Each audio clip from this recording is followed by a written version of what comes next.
Assalamualaikum warahmatullahi wabarakatuh. Waalaikumsalam warahmatullahi wabarakatuh. Yang terhormat Ibu Kepala Sekolah UPTD Satuan Pendidikan SDN Sumeroso II, yang saya hormati Bapak Ibu Guru dan beserta staf SDN Sumeroso II. Alhamdulillah, puji syukur kehadirat Allah Subhanahu wa Ta'ala, karena di siang hari yang sedikit mendung ini kita masih bisa bersama-sama dalam acara diseminasi budaya positif CGP Angkatan 10 Kabupaten Jember. Kedua kalinya semoga sholawat serta salam senantiasa kita haturkan kepada junjungan kita, yakni Nabi besar Muhammad SAW. Sebelumnya saya ucapkan terima kasih kepada Bapak Ibu Guru hebat SDN Sumeroso II karena memenuhi undangan saya selaku CGP Angkatan 10 yang memiliki tugas untuk menyampaikan ilmu yang sudah saya pelajari selama menjadi guru penggerak, utamanya di modul 1.4 ini.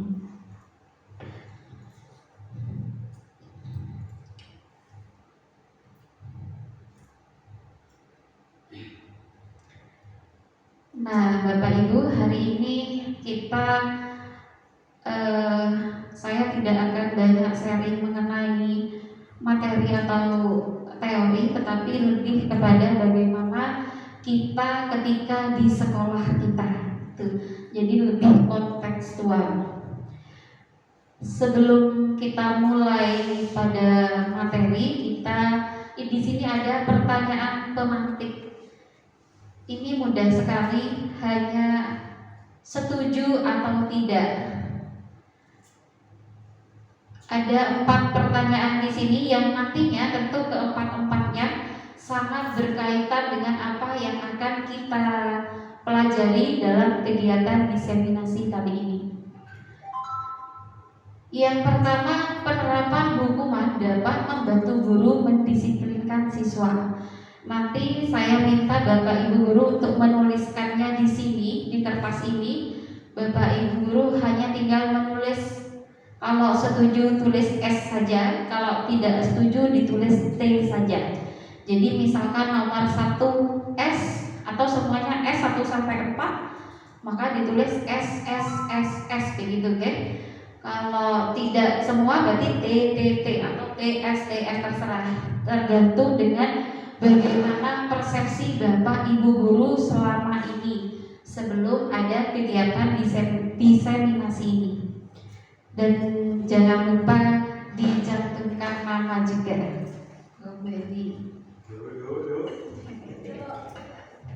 Bukan ujian ya Pak Anas.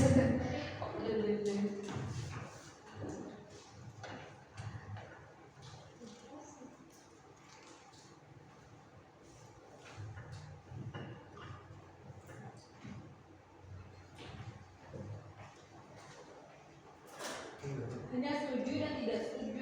Ya, hanya S dan T saja. Nomor 1 misalkan setuju maka ditulis S saja. Kalau tidak setuju maka ditulis T saja. Begitu.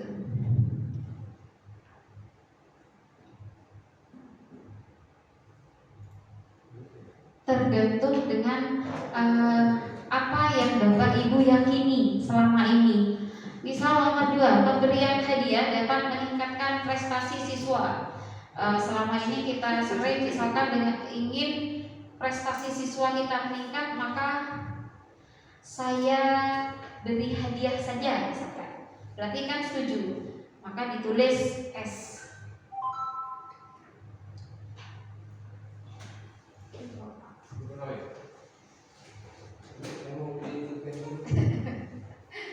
Tidak bawa alat tulis ya Pak. Cukup T dan S saja.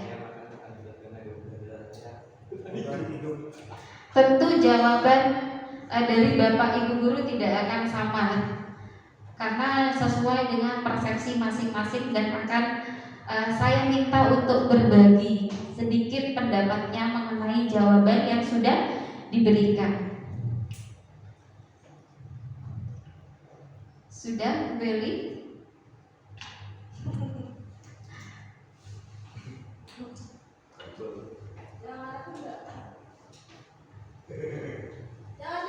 Semangat, Beli. Kita selama ini kan melaksanakan pembelajaran di sekolah atau di kelas lah khususnya itu ini nanti akan ada hubungannya dengan apa yang akan kita bahas, yakni tema besar kita yaitu budaya positif. Sesuaikah jawaban Bapak Ibu nanti dengan apa yang akan kita bahas? 2 menit lagi. Yang guru.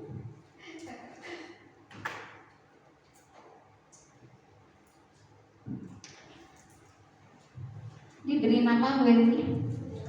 Monggo. Karena sebentar lagi akan saya minta pendapatnya. Jawabannya cuma 2. Iya. Pak, setuju atau tidak setuju? Iya, setuju dan tidak setuju saja.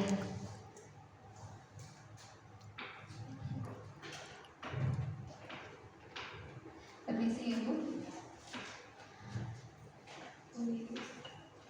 Sudah Pak Osi. Namanya Pak Osi. Yes.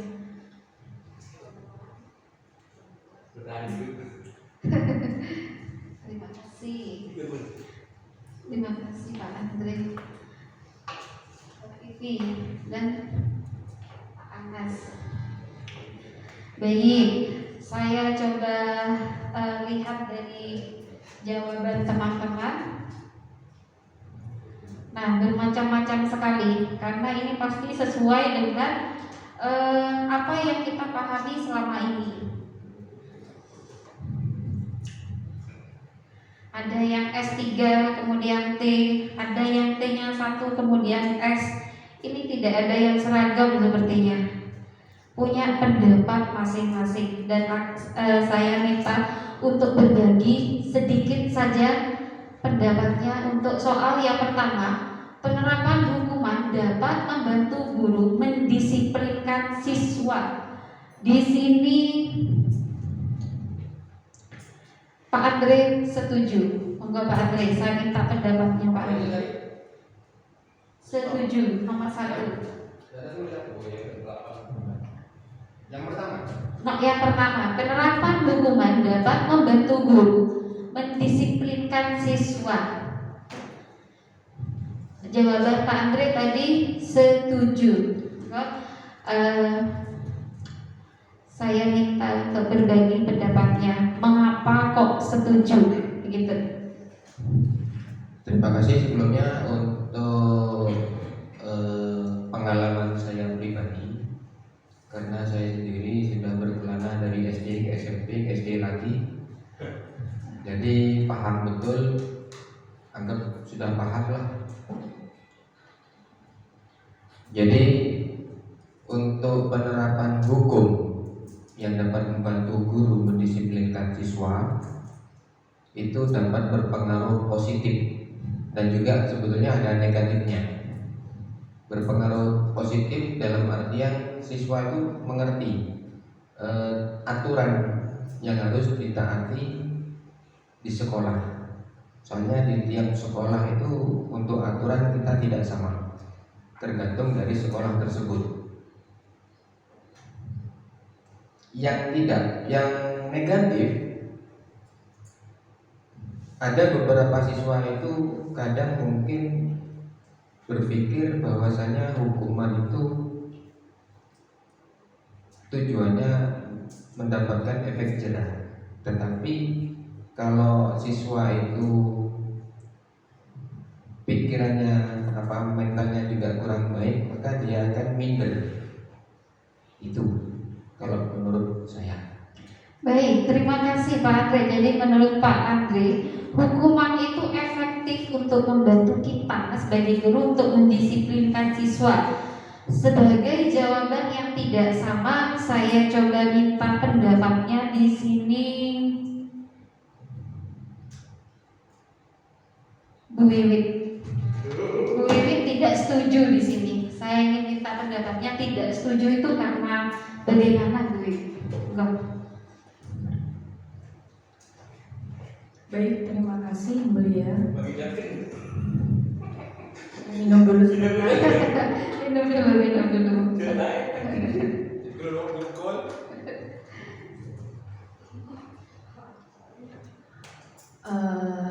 Menurut pendapat saya, kenapa saya tidak setuju berdasarkan pengalaman saya, hukuman itu ketika dijalankan memang ada sisi positifnya, tapi lebih banyak sisi negatifnya. Terutama yang pertama, mereka bukannya disiplin datang dari dirinya sendiri, tapi anggap saja disiplinnya itu karena paksaan. Satu. Kemudian siswa itu merasa tertekan. Yang ketiga, dari hukuman itu sendiri bisa menyebabkan siswa itu dendam sama pak guru dan bu gurunya. Itu. Kemudian hukuman itu juga menjadikan siswa itu tidak memberikan efek jera. Tapi kebanyakan kalau untuk siswa sekarang itu malah cuma dijewer aja, paling sakit cuma sebentar. Setelah itu mereka akan mengulangi kembali kesalahan-kesalahan yang sudah mereka lakukan, seperti itu. Apalagi sekarang ada Badan Perlindungan Anak, dikit-dikit Pak Guru nyubit dikit laporan, dikit-dikit Pak Guru marah dikit laporan. Nah, seperti itu. Mungkin ada solusi yang lebih baik daripada memberikan hukuman, tapi memberikan tindakan-tindakan yang sekiranya memberikan efek jerah sama siswa, tapi tidak membuat siswa itu dendam kepada gurunya dan juga tidak menyebabkan siswa itu tertekan, seperti itu. Ya, baik. Terima kasih Bu Wiwit. Jadi menurut Bu Wiwit hukuman tidak efektif karena bisa membuat siswa itu tertekan. Dan jikapun disiplin maka tidak datang dari dirinya, begitu ya. Baik, selanjutnya pertanyaan yang kedua, pemberian hadiah dapat meningkatkan prestasi siswa. Di sini yang setuju Pak Anas, monggo Pak Anas. Ini Pak Anas, monggo.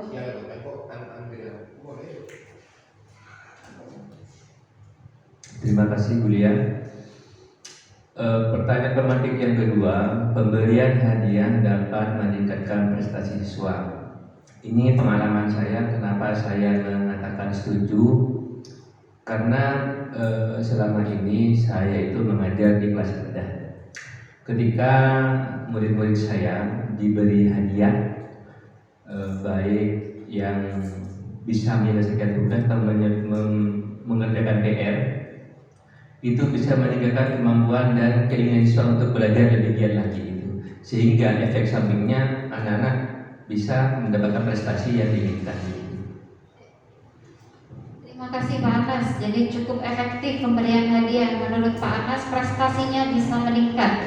Untuk yang tidak setuju di kertas itu ada Bu Desi. Saya minta pendapatnya Bu Desi. Bagaimana Bu Desi? Monggo. Oke, terima kasih atas waktunya.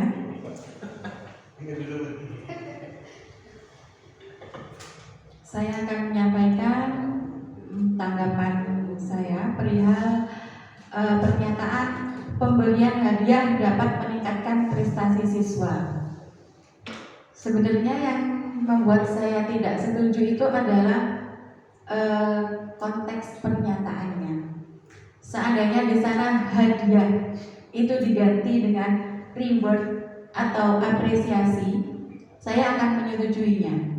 Kenapa? Karena itu berdasarkan pengalaman saya. Untuk meningkatkan motivasi anak-anak itu kita harus memberikan sesuatu, entah itu apresiasi berupa pujian ataupun berupa hadiah. Nah, jadi yang tidak saya setujui adalah konteks dari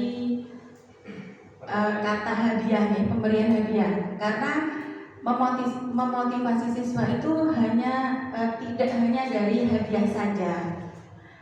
Kemudian kita memberikan reward atau apresiasi itu selain pujian, kita bisa menggunakan dengan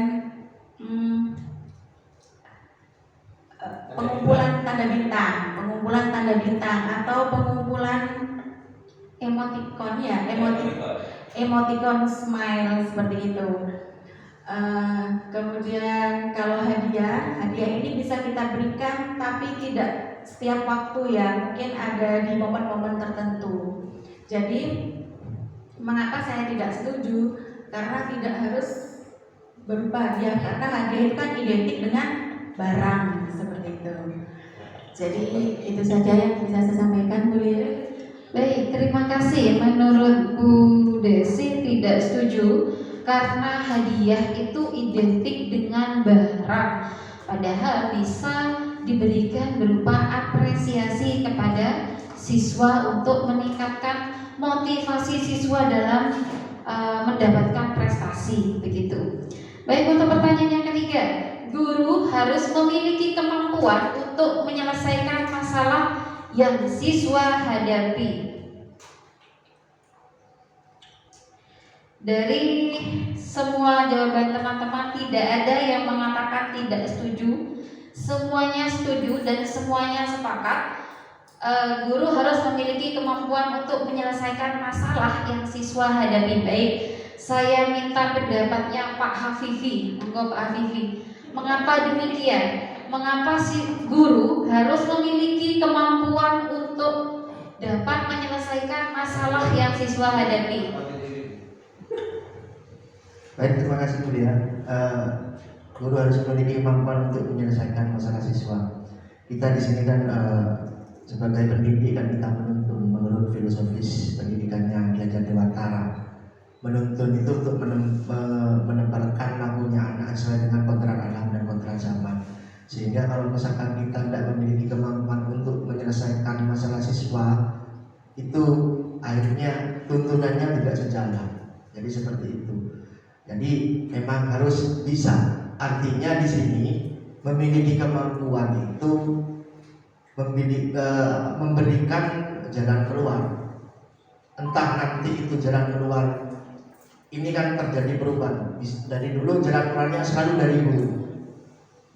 Nah, kalau sekarang bagaimana caranya jalan keluar dari tindakan siswa yang dilakukan di sekolah itu dari inisiatif mereka sendiri. Jadi seperti itu. Jadi kita harus memiliki kemampuan. Kalau enggak ya tujuan pendidikan tidak akan pernah tercapai. Jadi seperti itu. Baik Pak Vivi, terima kasih. Guru harus memiliki kemampuan karena kalau jika tidak, maka tujuan pendidikan tidak tercapai. Untuk jawaban nomor 3 ini teman-teman semuanya sepakat setuju, begitu ya. Selanjutnya yang keempat, guru selalu berperan sebagai teman bagi siswa. Di sini semuanya setuju, kecuali Pak Andre dan Bu Eli.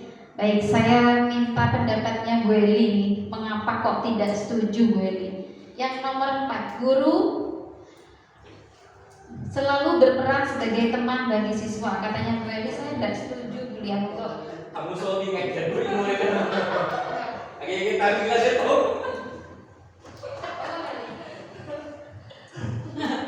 Mungkin punya beda pandangan. Baik, terima kasih Bu Lia atas waktunya. Menurut saya guru selalu berperan sebagai teman bagi siswa itu bagi saya sendiri tidak setuju, karena mereka tidak akan bisa membedakan mana yang lebih tua dan mana temannya sendiri. Nah, dan mereka akan dalam metodenya kelama gitu ya. Ya. kurang menghargai kepada yang lebih tua, kepada gurunya atau kepada orang tuanya sendiri seperti itu. Baik, terima kasih. Yang disampaikan Bu Edi adalah lebih kepada dampaknya. Kalau kita selalu berperan sebagai teman, maka yang terjadi siswa tidak akan menghargai, gitu ya Bu Edi. Baik Bapak Ibu, tapi saya juga perlu bertanya ini pada yang setuju, yang belum menyampaikan pendapat. Pak Rosi. Oh ya, nanti kan ada waktu tersendiri. Oh Bu Novi, monggo Bu Novi. Bu Novi setuju dengan pendapat bahwa guru harus selalu jadi teman. Bagaimana pendapatnya Bu Novi?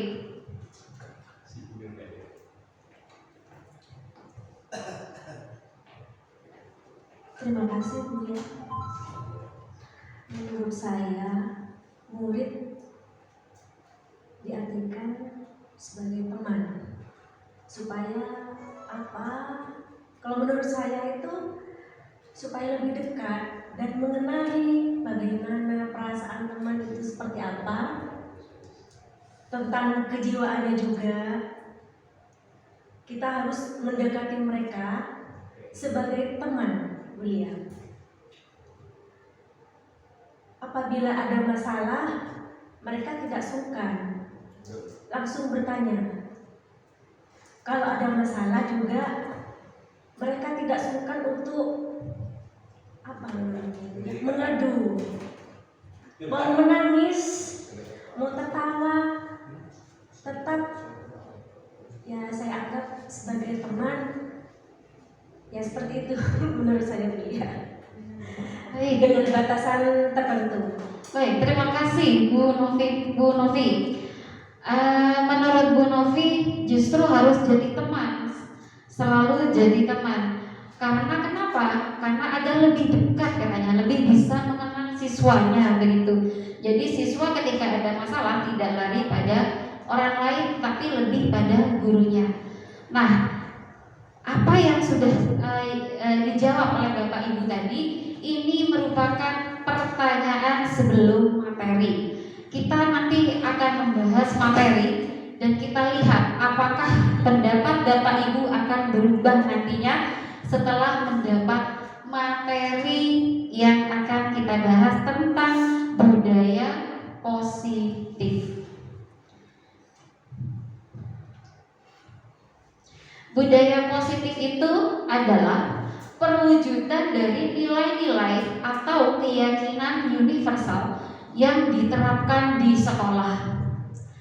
Harapannya, apabila di sekolah itu sudah ada budaya yang positif, maka sekolah akan lebih kondusif. Hubungannya dengan pembelajaran apa? Jika sekolah sudah kondusif, sudah pasti pembelajarannya akan lebih efektif, lebih berjalan dengan baik begitu. Nah, bagaimana caranya untuk mewujudkan ini? Mari kita belajar bersama-sama. Selanjutnya adalah ini. Ini dia adalah konsep inti untuk menciptakan budaya positif. Ada 6 Bapak Ibu. Yang pertama adalah disiplin positif. Yang kedua, motivasi perilaku manusia. Yang ketiga, keyakinan kelas. Keempat, kebutuhan dasar manusia. Yang kelima, posisi kontrol guru. Dan yang keenam, segitiga restitusi. Keenam-enamnya ini akan kita pelajari pada kegiatan pagi ini. Semoga kita dapat belajar lebih banyak agar kita bersama-sama bisa menciptakan budaya positif di sekolah kita. Mari kita bermain dulu. Kita bermain menggenggam tangan. Kita mainnya berpasangan Bapak Ibu. Berpasangan dengan teman sebangku, jangan cari di sebelahnya ya, karena agak bahaya ini. Mari saya bacakan dulu permainannya. Anda dan teman Anda akan melakukan kegiatan cobalah buka. Nama kegiatannya cobalah buka. Anda adalah A. Tugas Anda adalah mengepalkan salah satu tangan Anda. Coba bayangkan bahwa Anda menyimpan sesuatu yang sangat berharga di dalam kepala tangan Anda dan perlu dijaga ya, perlu dijaga. Karena berharga maka kita harus menjaga. Kemudian tugas rekannya, teman sebangku, tugas rekannya itu adalah mempengaruhi bagaimana caranya si A membuka tangannya. Boleh dengan cara apa saja, dihardik boleh, digelitik boleh, dengan kalimat persuasif, ayo dong dibuka, misalkan boleh, dimarahi, digoda, bahkan menawarkan uang misalkan, ayo dibuka. Bagaimana caranya?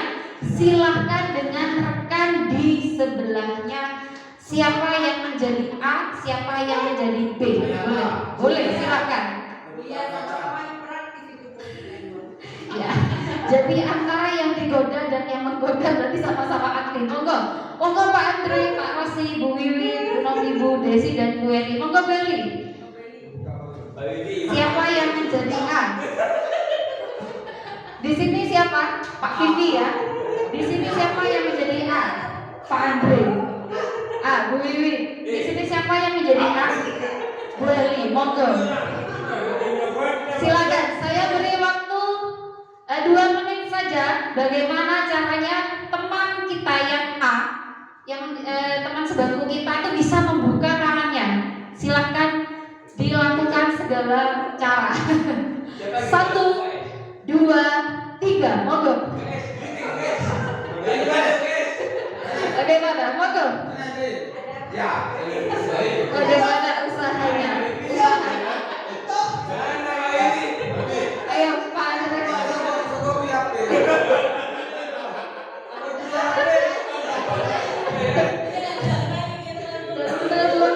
Bisa dirayu.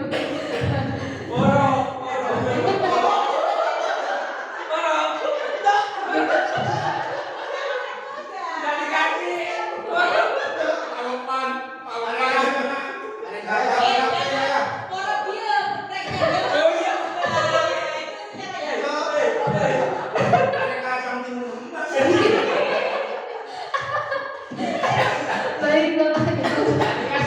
Nggak bisa ya. Waktunya cukup.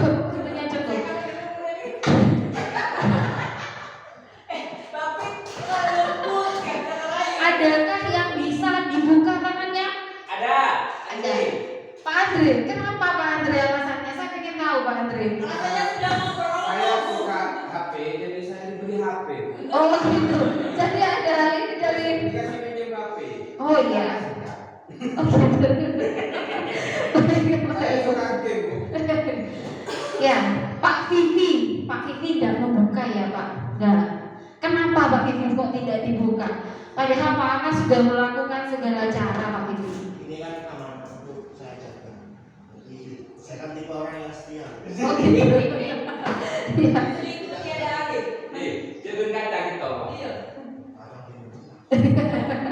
Ya karena kita membayangkan bahwa yang kita genggam adalah sesuatu yang berharga. Nah, hubungannya apa Bapak Ibu? Barusan kita sudah bermain. Cobalah buka ya.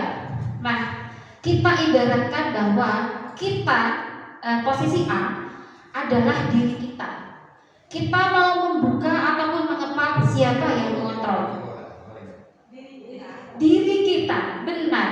Bukan orang lain ya. Pak Anas tidak mampu mengontrol Pak Vivi.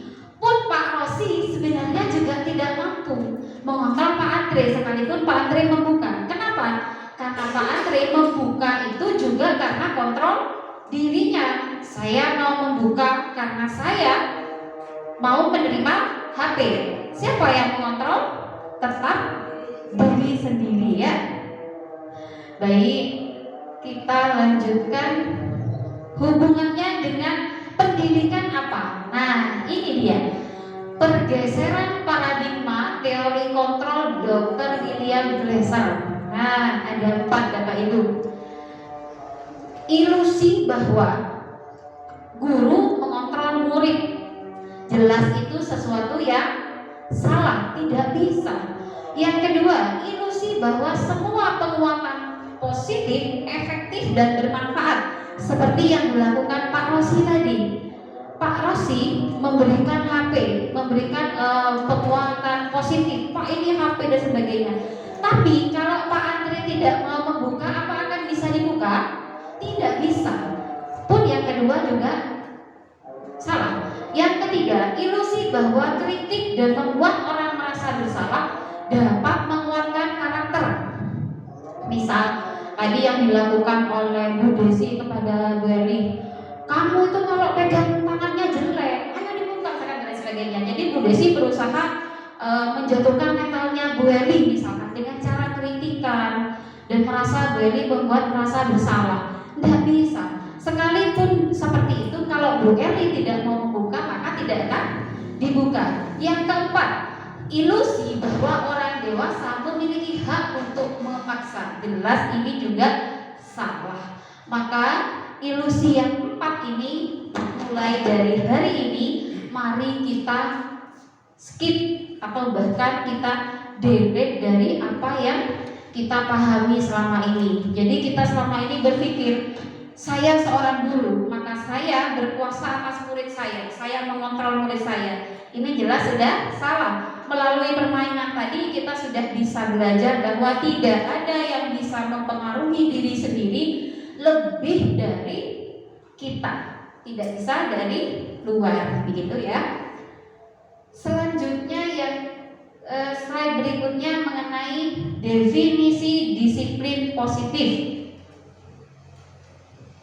Disiplin positif merupakan salah satu cara penerapan disiplin yang bertujuan untuk menumbuhkan kesadaran serta memberdayakan anak untuk melakukan sesuatu tanpa sogokan, ancaman maupun hukuman. Mari kita bahas mari kita bahas 3 kata ini. Ini Bapak Ibu, sogokan, ancaman maupun hukuman. Adakah yang bisa membantu saya? Contoh sogokan itu seperti apa? Kalau hubungannya dengan kita sebagai guru pada siswa, bagaimana? Contoh sogokan. Siapa yang selesai duluan boleh bilang. Betul sekali. Kita tidak sadar kita melakukan itu ya. Saya yang sering juga begitu. Yang sudah selesai bahkan baru saja saya melakukan itu. Kenapa? Karena sudah terlanjur terbiasa dan kita harus mulai mengubah paradigma itu. Anak-anak, siapa yang selesai duluan boleh pulang. Ini adalah sogokan sebenarnya. Walaupun kita sebenarnya ingin memberikan memberikan hal yang baik pada anak, tetapi kita melakukannya melalui sogokan.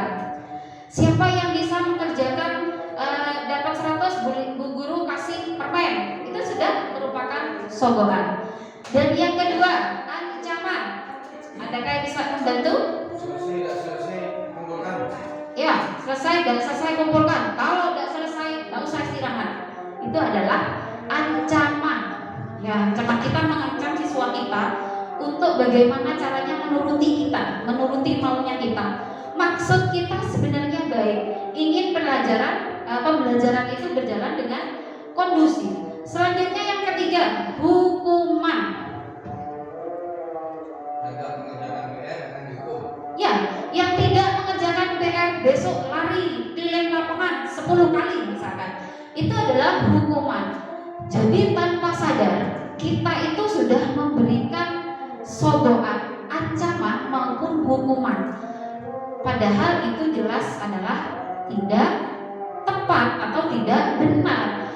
Sedangkan disiplin positif itu sendiri salah satu cara penerapan disiplin yang bertujuan untuk menumbuhkan kesadaran. Jadi siswanya sadar, saya disiplin, saya mengerjakan PR itu murni dari dalam dirinya, bukan karena sogokan, bukan karena ancaman maupun hukuman. Begitu. Semoga ini mengubah paradigma kita. Saya sendiri bahkan sudah belajar ini. Baru saja saya pun melakukan itu. Anak-anak kalau tidak antar, tidak boleh pulang lagi, tidak bisa pulang cepat. Saya masih mengatakan seperti itu. Kenapa? Karena sudah terlanjur darah daging, hal itu seolah-olah benar, padahal itu adalah salah. Tidak boleh sebagai guru kita menjadi kontrol untuk siswa kita. Selanjutnya adalah nilai kebajikan. Bagaimana caranya menerapkan disiplin positif itu, sementara kita tidak paham tentang nilai-nilai kebajikan. Apa sih nilai-nilai kebajikan universal itu? Nilai kebajikan universal adalah nilai kebajikan yang disepakati bersama, terlepas dari suku bangsa yang berbeda, agama, bahasa maupun latar belakangnya. Tidak peduli agama Kristen, tidak peduli agama Islam ataupun agama apa saja. Kalau misalkan contohnya membunuh orang, apakah itu salah? Salah. Itu adalah kebajikan universal. Jadi disepakati oleh semua kalangan. Tidak peduli itu rasnya beda, tidak peduli itu agamanya beda, tapi itu sudah salah. Kesepakatan bersama. Kalau membantu orang lain, apakah itu perbuatan yang baik? Baik. Orang semuanya sepakat akan mengatakan bahwa gotong royong adalah perbuatan yang baik. Itulah yang disebut dengan nilai kebajikan universal. Jadi dipahami oleh semua kalangan, disepakati dan diyakini, begitu. Selanjutnya, kalau di dunia pendidikan kita punya tujuan pendidikan profil pelajar Pancasila yang di dalamnya itu berisi nilai kebajikan universal. Bagi yang sudah melaksanakan kurikulum Merdeka, masih ingatkah dengan profil belajar Pancasila ada berapa? Belajar Pancasila, beriman dan bertakwa pada Tuhan Esa. Anak mulia, berkebinekaan global, gotong royong mandiri, kreatif dan bernalar kritis. Ya, itu profil belajar Pancasila. Kalau Pak Anas belum paham betul, udah apa Pak wajar belum ya Pak? Masih kan 13 ya Pak? Masih pusing karena kan 13. Profil pelajar Pancasila itu ada 6 dan ini isinya kebajikan universal. Siapa yang akan mengatakan bahwa bernalar kritis itu tidak baik? Tidak ada, karena di profil pelajar Pancasila nilainya sudah disepakati atau diyakini oleh semua kalangan. Ini yang disebut dengan nilai kebajikan universal. Nah, selanjutnya motivasi perilaku manusia. Monggo. Saya punya sebuah cerita Bapak Ibu, saya punya kisah yang sedang viral saat ini. Mungkin Bapak Ibu pecinta media sosial jadi tahu kisahnya. Ada seorang ustadzah di Palangkaraya ditemukan tewas di tangan santrinya sendiri yang masih usianya 13 tahun. Setelah diselidiki, motifnya cuma satu. Saya kesal pada guru saya, pada ustadzah saya, karena ustadzah saya menghukum saya ketika saya melanggar apa gitu, saya lupa, melanggar sebuah peraturan pesantren, kemudian dihukum oleh ustadzahnya dijemur di panas matahari. Selain itu juga menyalin 2 juz Al-Quran. Begitu. Jadi motifnya cuma satu, karena dendam. Menurut Bapak Ibu, dari kasus ini apa yang bisa kita pelajari? Dari kasus yang sedang viral ini, apa yang bisa kita pelajari dari motivasi santri itu melakukan kejahatan? Padahal santri ini sebenarnya santri yang baik sebenarnya. Cuma karena dia sudah bertahun-tahun memendam perasaan dendamnya pada ustadzah itu, maka suatu malam meledaklah itu. Bahkan dia seperti orang tidak sadar. Ketika membunuh itu dia terdiam. Setelah membunuh dia terdiam dan menangis, menyesali. Karena sebenarnya bukan motivasi dari dirinya, yang ada itu karena dendam saja. Hal ini apa sih latar belakangnya sampai terjadi ini menurut Bapak Ibu karena apa? Hubungannya dengan yang sudah kita pelajari tadi. pemberian apa yang dilakukan oleh ustazah? Hukuman. Akankah itu berdampak baik? Tidak. Jangka pendek pemberian hukuman yang dilakukan oleh ustazah itu berdampak positif. Kenapa? Nurut. Setelah diberi hukuman, si anak tidak melakukan lagi apa yang dilanggar, tidak dilakukan lagi. Tetapi karena jangka panjangnya dia tidak tahu salah saya ini, oke, saya salah, tapi kok sampai segininya ustazah. Jadi ustazah tidak memberikan alasan mengapa dia melakukan itu, kemudian tidak memberi kesempatan juga untuk menyampaikan kenapa kok dia sampai melanggar. Jadi hanya sekedar peraturan yang dilanggar maka harus dihukum. Akhirnya dampak jangka panjangnya adalah siswa tidak menyadari kesalahannya, siswa hanya mematuhi peraturan saja. Jadi siswa hanya oke lah, saya sudah dihukum, saya tidak akan melakukan lagi. Tetapi motivasinya dari siapa? Dari orang lain. Karena ini tadi, karena menghindari yang ini, ketidaknyamanan atau hukuman.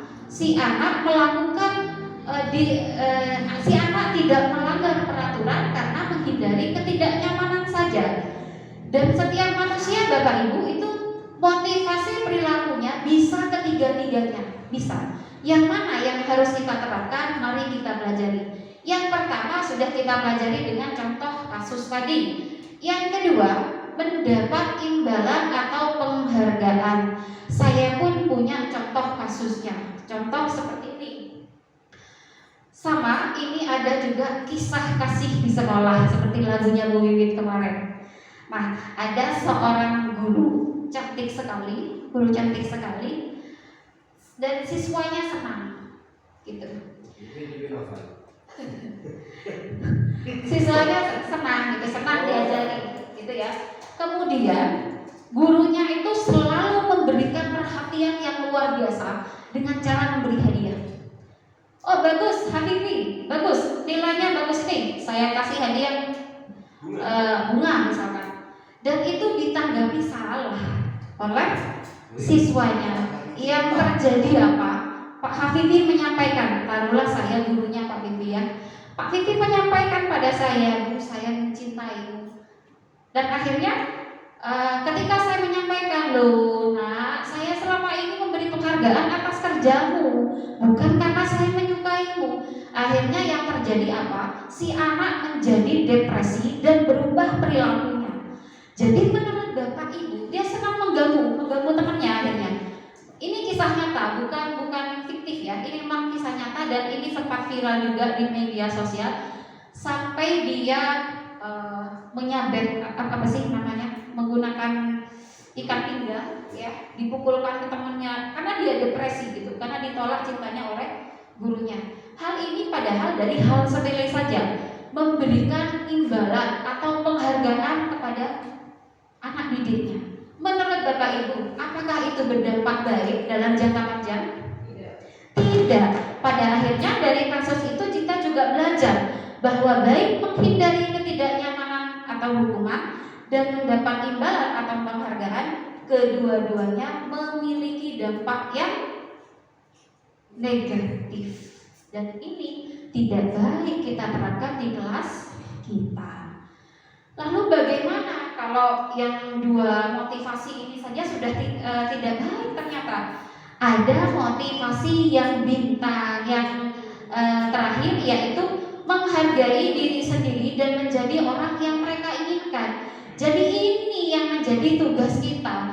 Bagaimana sebagai guru kita membantu siswa kita untuk membangkitkan motivasi perilakunya ini hanya untuk menghargai diri sendiri. Contoh, siswa saya Anis misalkan menyapu di kelas itu karena memang dia ingin kelasnya bersih, dia senang bersih, bukan karena dipuji Bulia, bukan karena dihukum Bu Wiwi, tetapi karena memang dia ingin kelasnya bersih, dia senang kelasnya bersih, maka dia melakukan itu. Jika sudah ada motivasi yang ketiga ini di dalam diri siswa kita utamanya, maka yang terjadi apa? semua hal baik yang diyakini akan menjadi budaya positif di sekolah, karena diawali motivasinya adalah dari dalam diri. Jadi bisa kita kategorikan ya Bapak Ibu, motivasi perilaku manusia itu ada dua. Yang pertama ada tiga, maaf, menghindari ketidaknyamanan, yang kedua mendapatkan imbalan, dan kedua-duanya ini adalah motivasi eksternal atau internal? Eksternal ya, dan yang terakhir ini adalah motivasi internal, karena dari diri sendiri. Ini loh yang sedang kita usaha untuk tumbuhkan, motivasi siswa untuk menghargai dirinya sendiri dan menjadi orang yang mereka yakini benar. Saya ingin jadi pilot Bu, bagaimana caranya? Nah, kita sebagai guru hanya bisa membimbing saja, tidak bisa kita membentuk siswa kita, tidak bisa, karena harus tumbuh dari diri siswa sendiri. Tugasnya ya hanya itu, menumbuhkan motivasi dari dalam diri siswa, begitu. Selanjutnya, monggo Pak Anas. Berdasarkan kisah viral tadi, yang itu mendapatkan imbalan penghargaan, khawatir juga ini, pasti utamanya begini, sering kita ke anak kita, saya minta tolong ini, dengan kata-kata saya mungkin bisa dikurangi mungkin. Tidak, maksudnya Pak Anas kalimatnya ya, pemberian kalimat khawatir jadi jatuh cinta gitu. Paham saya maksudnya Pak Anas. Tetapi yang dimaksud di sini imbalan atau penghargaan atas perilaku siswa Pak Anas, bukan pada bahasanya. Kalau bahasanya kita bisa kemas sedemikian rupa gitu. Kalau untuk kelas tinggi seperti yang disampaikan Pak Anas, jangan-jangan nanti jatuh cinta sama gurunya Bu gitu ya. Tidak, selama kita ada batasan-batasan tertentu, kita memberikan pengertian pada siswa kita bahwa yang kita sampaikan itu sesuatu yang tidak ada hubungannya dengan hubungan emosional, tetapi lebih pada hubungan guru dan siswanya, begitu ya. Jadi bukan pada verbalnya, walaupun memang tetap benar katanya Pak Mas, harus ada pemilihan kalimat-kalimat yang lebih tepat nantinya. Jadi kita harus pandai-pandai menyaring itu. Selanjutnya, nah ini dia perbedaan hukuman, konsekuensi, dan restitusi. Nah, tadi kita itu memberikan pada siswa itu hukuman, konsekuensi, dan restitusi. Yang mana yang sudah sering kita lakukan?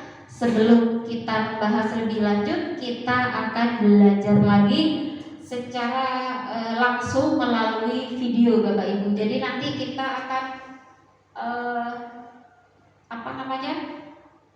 mengidentifikasi ciri-cirinya. Cuman yang saat ini tentang perbedaan hukuman. Hukuman itu sifatnya tidak terencana, bersifat satu arah. Bisa berupa hukuman fisik, psikis, atau kata-kata kasar. Kamu ini kebiasaan saja dari mulai kelas 1 sampai kelas 3 tidak ada perubahan misalkan.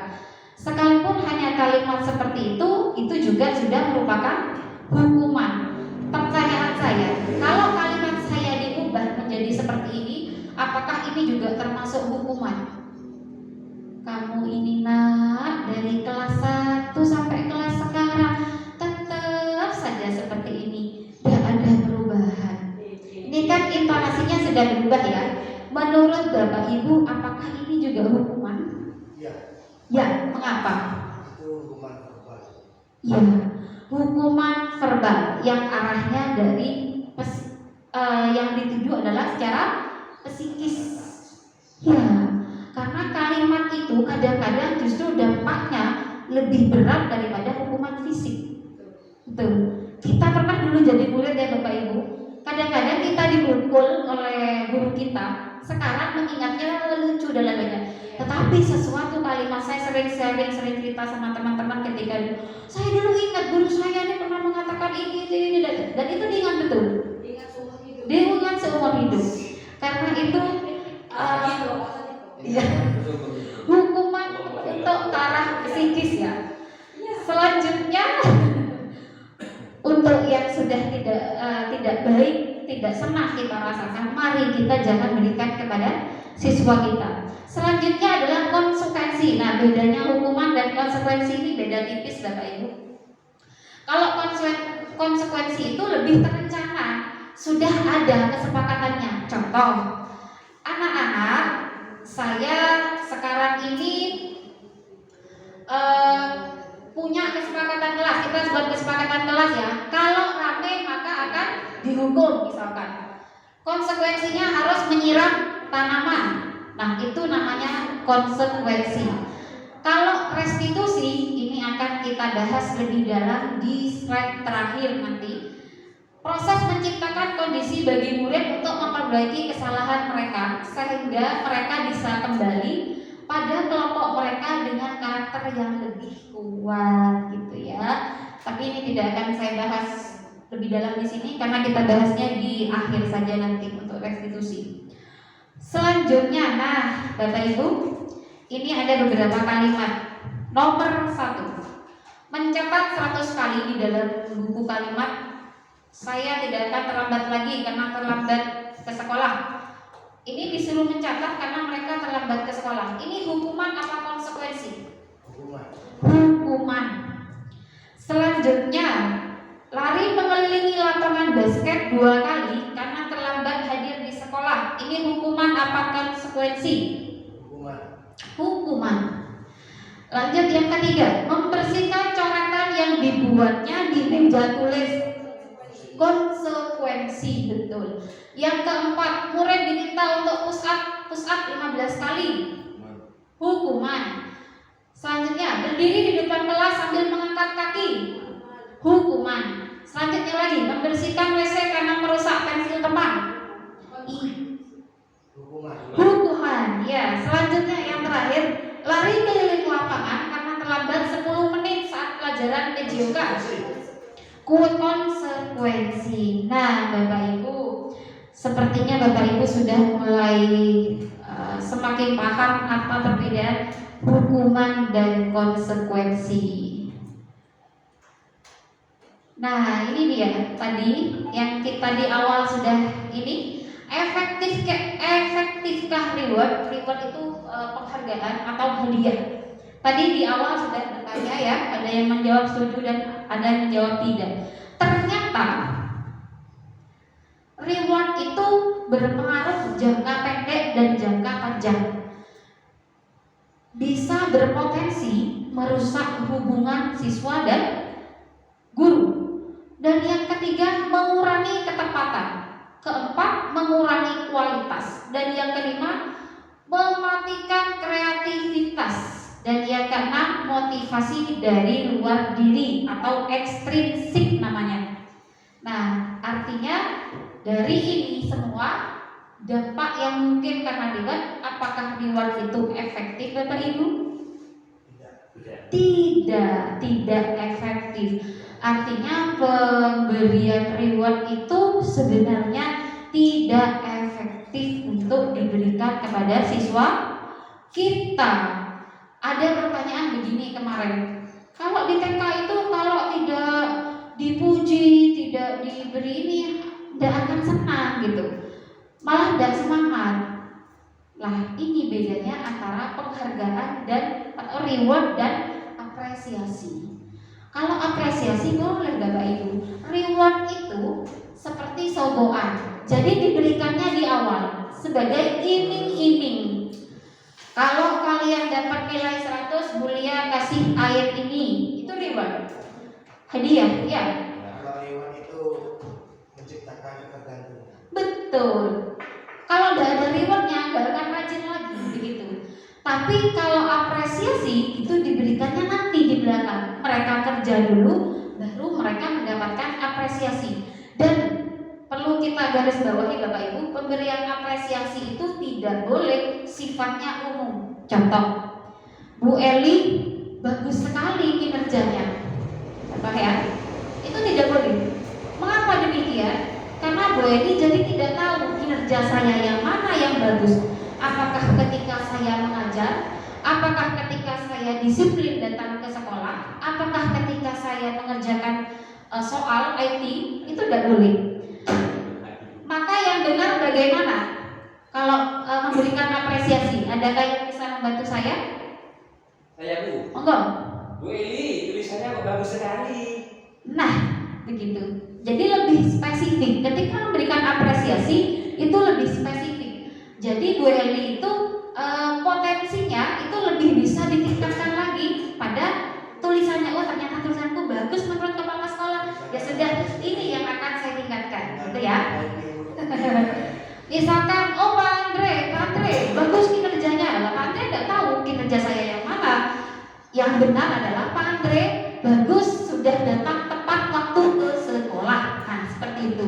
Itu contoh pemberian apresiasi yang tepat. Jadi lebih khusus, tidak boleh disampaikan lebih umum gitu ya. Lanjut.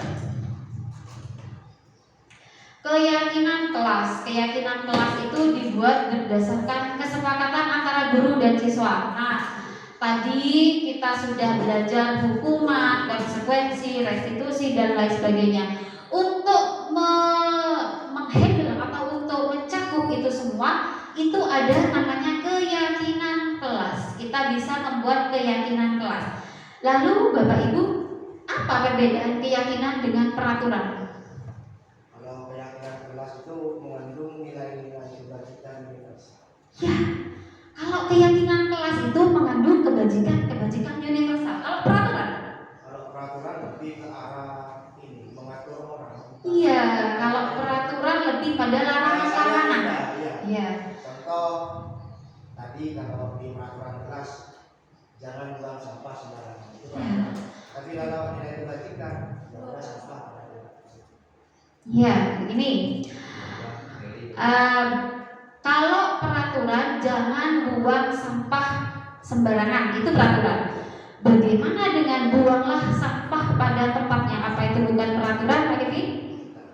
Itu nilai kebajikan. Nilai kebajikan itu isinya adalah tentang nilai-nilai yang diyakini. Jadi lebih pada contoh di kelas menjaga kebersihan adalah iya, itu namanya keyakinan kelas. Jadi ada perbedaan ya Bapak Ibu antara nanti kalau kita membuat kesepakatan kelas, kalau kita membuat keyakinan kelas, bedakan dengan peraturan kelas. Perbedaannya yaitu kalau keyakinan kelas seperti yang Pak Vivi sampaikan berisi nilai-nilai kebajikan yang diyakini adalah benar. Contohnya, saling menghargai antar teman, maka kita akan hidup senang. Nah, itu contoh keyakinan. Jadi tidak ada di sana bunyinya yang bersifat seolah-olah itu peraturan yang harus ditaati. Lebih spesifik lagi, kalau di peraturan itu isinya perintah atau larangan. Ya, perintah atau larangan. Buanglah sampah pada tempatnya, itu perintah. Ya, atau jangan buang sampah pada tempatnya, itu peraturan, itu larangan. Jadi tidak ada dalam keyakinan kelas itu isinya hanya nilai-nilai kebajikan universal saja yang sudah kita pelajari di awal tadi. Nah, selanjutnya prosedur pembentukan keyakinan kelas. Saya rasa Bapak Ibu sudah sangat mengetahui ini ya, prosedurnya ya. Mempersilahkan warga sekolah atau siswa untuk mencurahkan ide. Jadi tidak hanya ide dari guru saja atau kepala sekolah saja, tidak boleh. Ini harus menjadi ide bersama. Kemudian mengganti kalimat negatif menjadi positif, ya. Jadi seperti yang Pak Vivi tadi,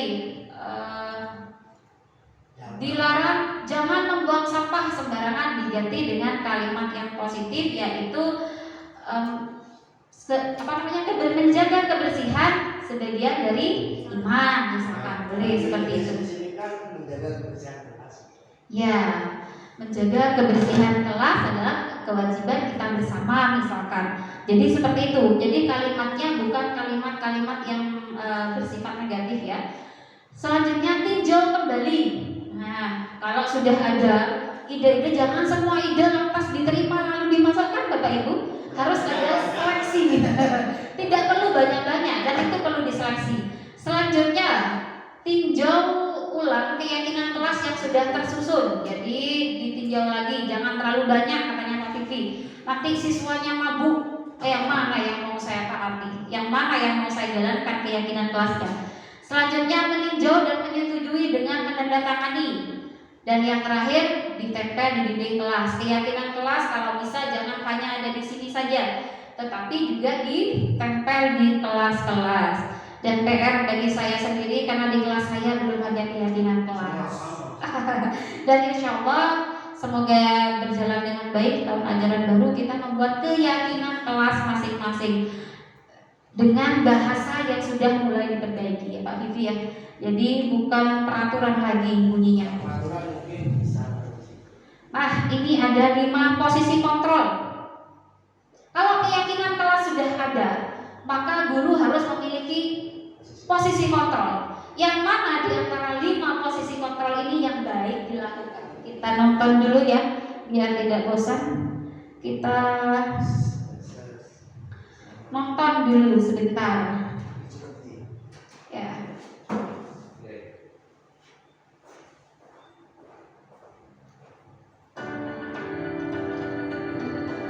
Ada 5 posisi kontrol Bapak Ibu. Ini yang pertama sebagai penghukum.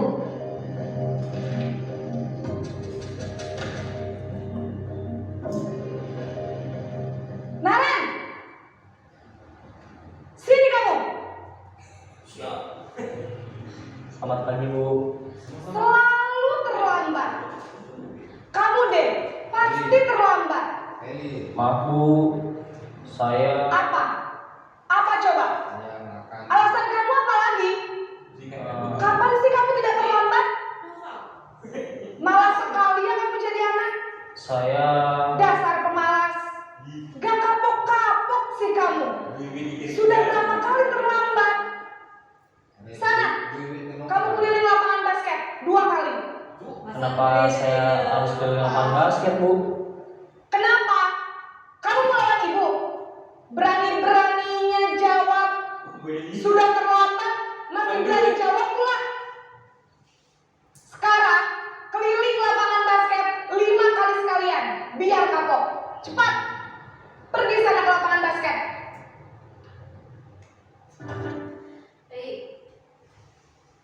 Di posisi kontrol ini ternyata posisi kontrol apa tadi, penghukum ya.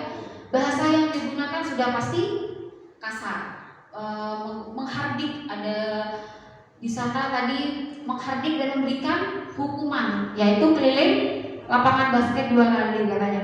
Kita lanjut yang kedua, posisi membuat merasa bersalah. Begini prakteknya Bapak Ibu.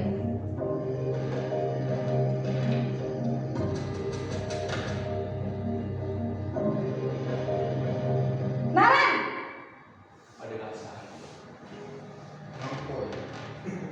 Selamat pagi Bu.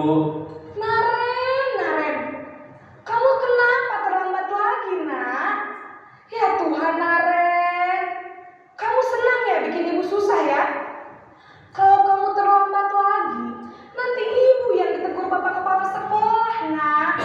Disangka ibu tidak bisa menghina kamu. Duh, gimana ini?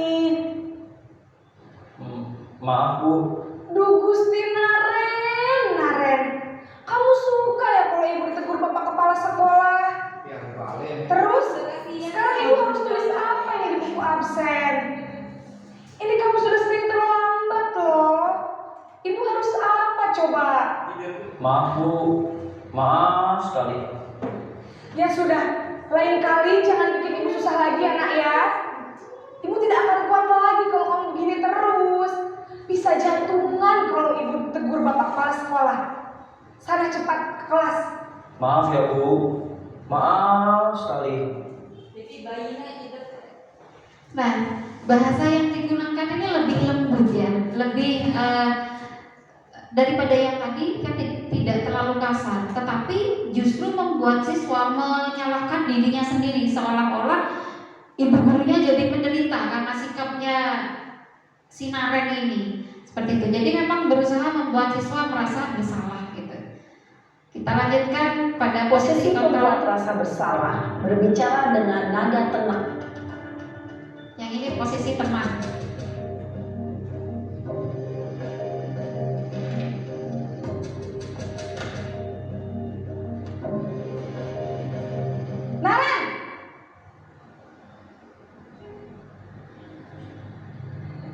Selamat pagi, Bu. Wah, sudah jam berapa ini, Nak? Terlambat lagi ya, sayang. Iya, Bu. Habis ibu saya lupa membangunkan saya, Bu. Kamu malah menyalahkan ibu kamu. Kamu bukannya anak yang larinya paling kencang. Kok terlambat sih? Iya, Bu.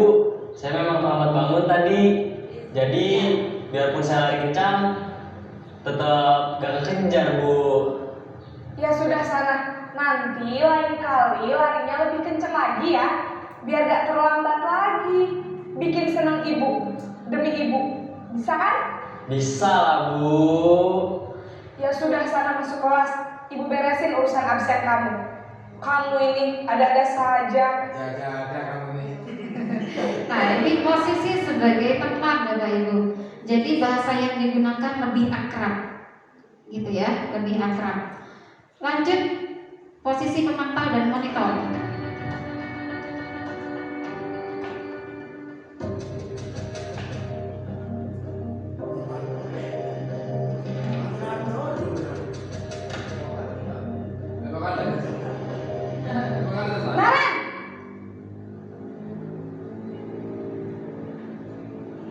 Selamat pagi, Bu. Naren, apa peraturan sekolah kita tentang jam berapa kita harus masuk sekolah, Nak?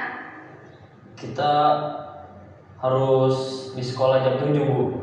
Iya betul, sekarang sudah jam 7.20. Naren sudah tahu konsekuensinya jika terlambat hadir. Paham, Bu. Saya harus tinggal kelas pas jam istirahat selama 20 menit. Iya benar, konsekuensinya demikian. Jadi nanti jam 9.30 pas istirahat, kamu harus tinggal di kelas, kerjakan tugas tambahan untuk ketertinggalan kamu, ya? Baik, Bu. Nah, itu tadi adalah posisi sebagai pemantau. Jadi berusaha mengingatkan apa yang sudah diyakini atau apa yang sudah menjadi peraturan sekolah. Dan yang terakhir adalah posisi puncak Bapak Ibu, posisi sebagai manajer. Telat lagi Pak Rosi. 5 kali telat lagi. Nanti kenapa belum naik? Naren!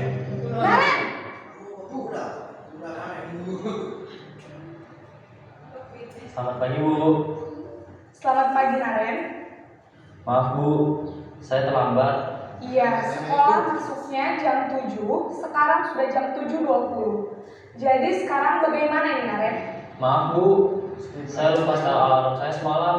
Baiklah, menurut kamu, keyakinan sekolah yang mana yang perlu kamu tingkatkan? Baik, untuk posisi manajer ini nanti di akhir akan ada khusus ya Bapak Ibu. Jadi saya bahas sampai di sini dulu. Jadi ada 5 posisi kontrol guru.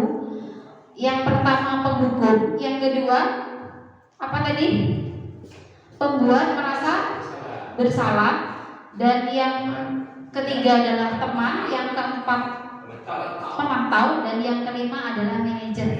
Menurut Bapak Ibu, dari kelima ini, mengapa ini saya beri tanda seperti ini? Mengapa? Artinya jangan sering dilakukan. Jangan sering atau tidak boleh, Pak? Kalau menurut saya, semua posisi kontrol itu tidak boleh kemudian kita tinggalkan.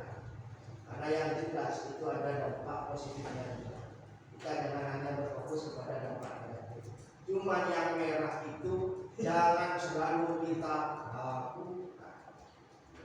Baik, ini ada posisi penghukum dan posisi pembuat rasa bersalah. Yang ini ada teman dan pemantau. Kenapa saya buat kelompok-kelompok seperti ini? Karena yang dua ini sudah pasti memiliki dampak yang negatif. Tidak pernah kedua ini, dua posisi kontrol ini memiliki dampak yang positif. Berbeda dengan yang nomor 3 dan nomor 4 sebagai teman dan pemantau. Ini memiliki dua dampak. Ada dampak positif dan ada juga dampak negatifnya. Kalau positifnya, contoh sebagai teman tadi, mengapa kok sebagai teman kok memiliki dampak negatif? Justru karena bisa menyebabkan apa tadi yang sampaikan Bioli di awal?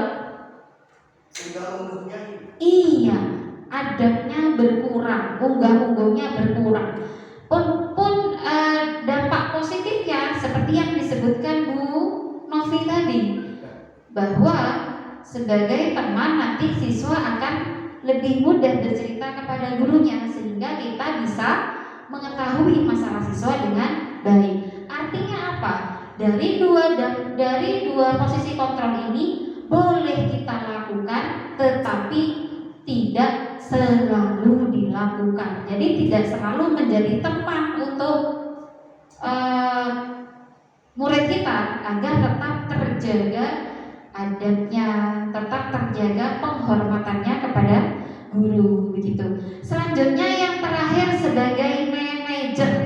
Nah, ini dia yang nantinya posisi yang harusnya kita miliki sebagai guru. Dan manajer ini Bapak Ibu memiliki kemampuan untuk menjadi teman sekaligus menjadi pemantau dalam satu kali pelaksanaan restitusi namanya yang akan kita bahas setelah ini.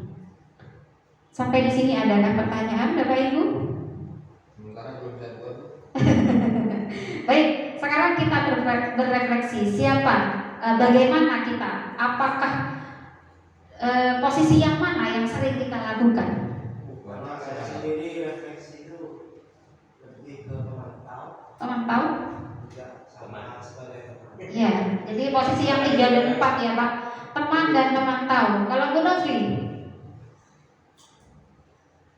Teman. Baik, tidak apa-apa. Kita refleksikan diri kita. Nanti mungkin kalau sekarang waktunya terlalu sempit, nanti kita di rumah. Oh, ternyata saya selama ini menjadi posisi kontrol yang ini. Ternyata selama ini saya menjadi posisi kontrol yang ini. Maka saya harus memperbaikinya menjadi posisi kontrol sebagai manajer yang memiliki kemampuan posisi kontrol sebagai teman dan sebagai pemantau sekaligus. Nah, yang ini ada kebutuhan dasar manusia. Banyak sekali materinya ya. Mari kita belajar bersama-sama. Bapak Ibu, menurut Bapak Ibu kenapa sih kok siswa itu menyimpang perilakunya? Kenapa kok siswa itu kok dalam tanda kutip nakal? Ada semangat. Ya, ada tujuannya ya. Perilaku itu selalu ada tujuannya. Apa yang melatar belakangi? Karena kebutuhan dasarnya tidak terpenuhi. Ya, kebutuhan dasarnya tidak terpenuhi. Ada kebutuhan dasar manusia Bapak Ibu. Bukan hanya siswa saja, kita juga. Ada kebutuhan bertahan hidup, kesenangan, penguasaan, kasih sayang dan rasa diterima serta kebebasan. Dan kelima-limanya ini harus terpenuhi dengan baik agar kita dapat melakukan sesuatu yang baik juga. Tidak ada dampaknya. Kalau di antara 5 ini tidak terpenuhi dengan baik dan kita tidak punya kemampuan untuk mencarinya atau memenuhinya dengan cara yang positif, maka yang terjadi perilaku yang menyimpang itu tadi. Coba saya ingin tahu. Yang pertama, aku senang main kejar-kejaran dengan ibu guru, seru. Ini kebutuhan yang mana? Kebebasan. Saya. Kebebasan. Semangat. Kesenangan. Aku senang main kejar-kejaran dengan ibu guru, seru. Jadi kebutuhan dasarnya untuk bersenang-senang dipenuhi dengan baik oleh gurunya. Yang kedua, ibu kejar aku karena ibu guru sayang aku. Disayang dan diterima. Iya, merasa diterima, merasa disayangi oleh gurunya. Masya Allah. Selanjutnya, aku hebat kan, bisa bikin ibu guru kejar aku. Penguasaan. Jadi dia merasa menguasai gurunya. Jadi kebutuhan dasar tentang penguasaan terpenuhi dengan baik di sini. Yang keempat, aku bosan belajar mewarnai terus di dalam kelas. Kebebasan. Jadi kebebasan tidak terpenuhi dengan baik. Ada yang belum diberi contoh? Apakah ada yang bisa beri contoh? Adakah yang bisa beri contoh? Ibu, kamu ngatur terus. Kalau misalkan yang sedang dilakukan Pak Andre sekarang, apakah itu contoh kebutuhan memenuhi kebutuhan dasar? Iya. Memenuhi kebutuhan dasar untuk bertahan hidup. Nah, Bapak Ibu, kalau kita sudah bisa memenuhi kebutuhan dasar siswa kita, pertanyaannya apakah kita yang harus memenuhi? kita di sekolah adalah sebagai modelnya, artis utamanya. Kita yang harus berusaha. Ya.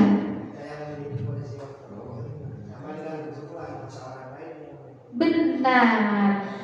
Dan kalau misalkan contohnya novel seperti yang Pak Ana sering sampaikan itu kebutuhan dasarnya untuk bertahan hidup itu tidak ada, Bu.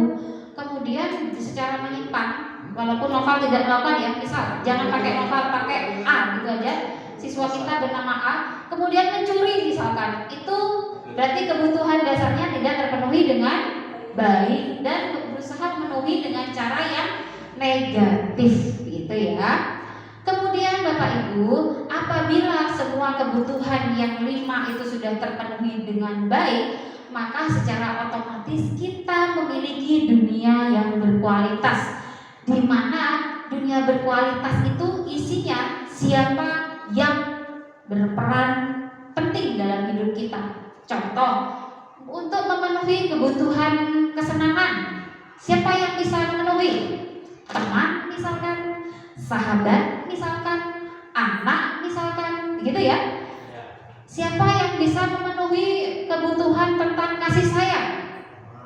Pasangan misalkan. Orang yang disayang. Iya, orang yang disayangi, gitu ya.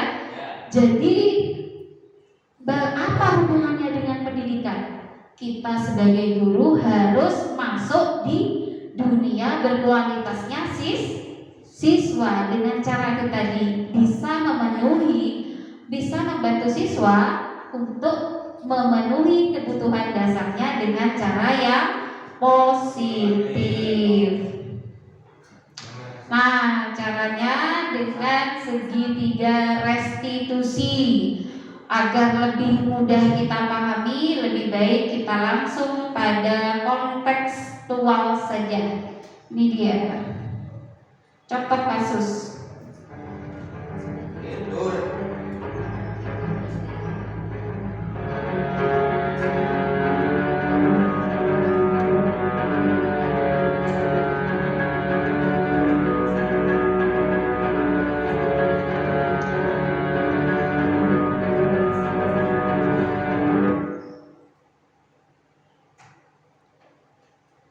Yang ini yang tadi kasusnya dan yang ini proses segitiga restitusinya Bapak Ibu.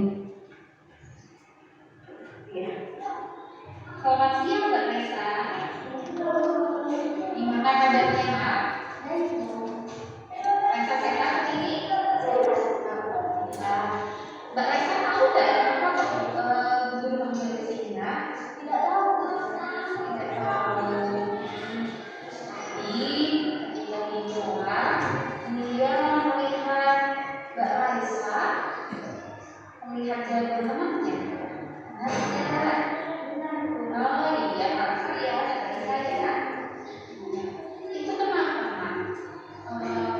Kok Mbak Raisa melakukan? Tidak belajar. Mbak Raisa mencontek, melakukan kesalahan itu sebenarnya nggak apa-apa, boleh-boleh saja manusiawi, karena dulu juga yang ini adalah tahapan pertama Bapak Ibu, tahapan menstabilkan identitas. Jadi kita membuat siswa merasa nyaman dulu dengan kita. Jadi tidak ada vonis atau judge pada siswa bagaimana mereka melakukan kesalahan, tapi lebih kepada membuat siswa merasa nyaman dulu. Sama dengan Mbak Raisa juga pernah melakukan kesalahan dia, tapi alasannya tadi apa? Oh tidak belajar. Kenapa malah kok Mbak Raisa sampai tidak belajar? Main HP saja. Oh iya sudah. Menurut Mbak Raisa itu perbuatan salah atau tidak? Salah saja ya Mbak Raisa. Nah, yang kedua adalah validasi tindakan salah. Jadi siswa dipancing atau distimulus untuk dapat menyadari kesalahannya secara mandiri. Jadi bukan guru yang memvonis. Kalau ini salah ya. Ya, jadi kemudian tidak akan mencari siapa yang salah, kemudian membenarkan Mbak Raisa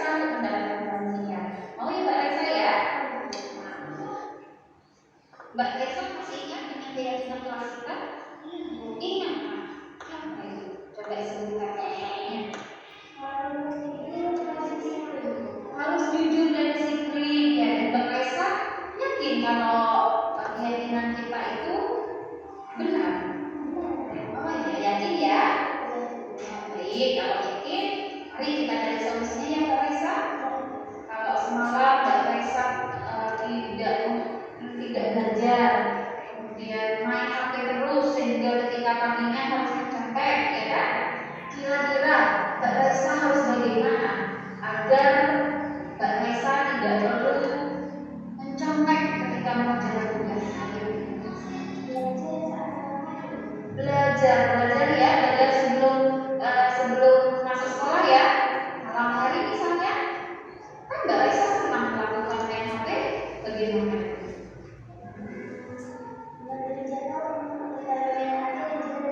Oke, kita membeli jadwal untuk main HP dan iya bagus. Nah, mau dimulai Mbak Reza?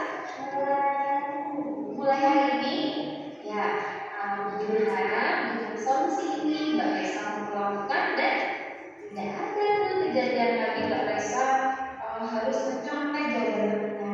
Begitu ya Mbak Reza?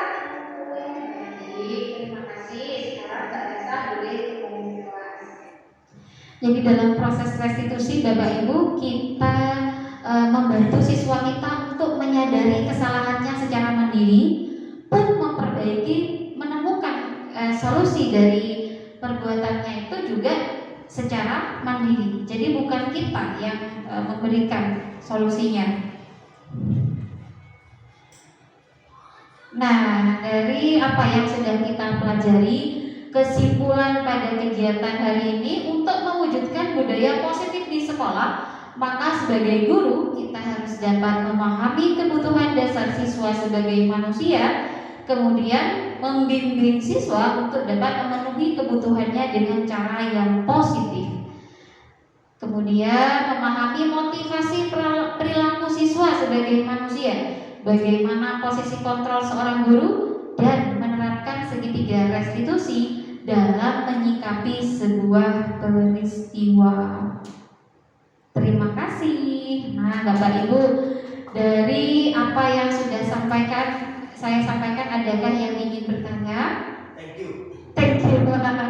Ya sudah.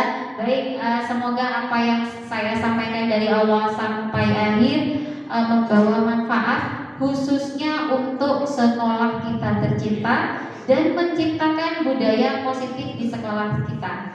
Amin, amin ya rabbal alamin. Dan saya akhiri, Bapak Ibu, kurang lebihnya saya mohon maaf. Wassalamualaikum warahmatullahi wabarakatuh.